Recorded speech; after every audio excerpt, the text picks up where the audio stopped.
കൊള്ളൂല. എന്ത് പറയാന്ന് വെച്ച് കഴിഞ്ഞാൽ ഇരുത്തി കൊല്ലാണ് മനുഷ്യനെ. ഈ സിനിമയുടെ ഡയറക്ടറും പിന്നെ നടനും ചേർത്ത് ഈ സിനിമ കാണാൻ വന്നില്ലേ, അവരുടെ തന്നെ പരാക്രമം കാണിച്ചത്, അല്ലാതെ വേറെ ഒന്നുമില്ല. ഒട്ടും ഒരു ലോജിക്കില്ല.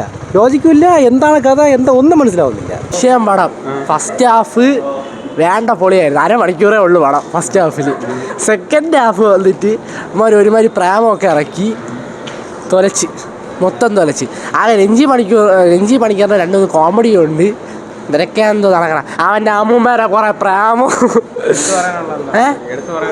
എടുത്തു പറയാനുള്ളത് നടി കൊള്ളാം, അങ്ങനെയൊക്കെ തന്നെ സെറ്റ് ആണ്. ഫസ്റ്റ് ഹാഫ് അത്യാവശ്യം നന്നായിട്ട് തന്നെ പോയത്.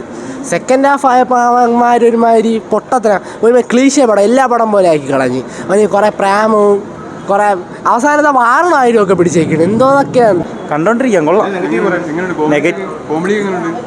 കോമഡി എന്നൊന്നും പറയാനൊന്നുമില്ല അതിൽ. ലവ് സ്റ്റോറി സത്യം പറഞ്ഞാൽ കഥ ഒന്നുമില്ല, ജസ്റ്റ് ഒരു പടം എടുത്ത് വെച്ചിരിക്കുന്നത്, അത്രേ ഉള്ളൂ. ഫിലിം നന്നായിട്ടുണ്ടായിരുന്നു. എന്താ പറയുക, ഫസ്റ്റ് ടൈം ഡയറക്റ്റ് ചെയ്താന്ന് തോന്നുന്നില്ല. വിഷ്വൽസ് ഒക്കെ നല്ലതാണ്, പാട്ടൊക്കെ നല്ലതായിരുന്നു. ഓവർ കോമഡി അല്ല, പക്ഷേ ഒരു കമ്മിങ് ഓഫ് ഏജ് മൂവിയാണ്.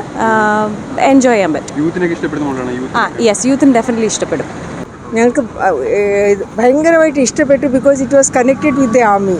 So we really like the picture and we really enjoyed it, and this is the first picture. I think congratulations to the whole team.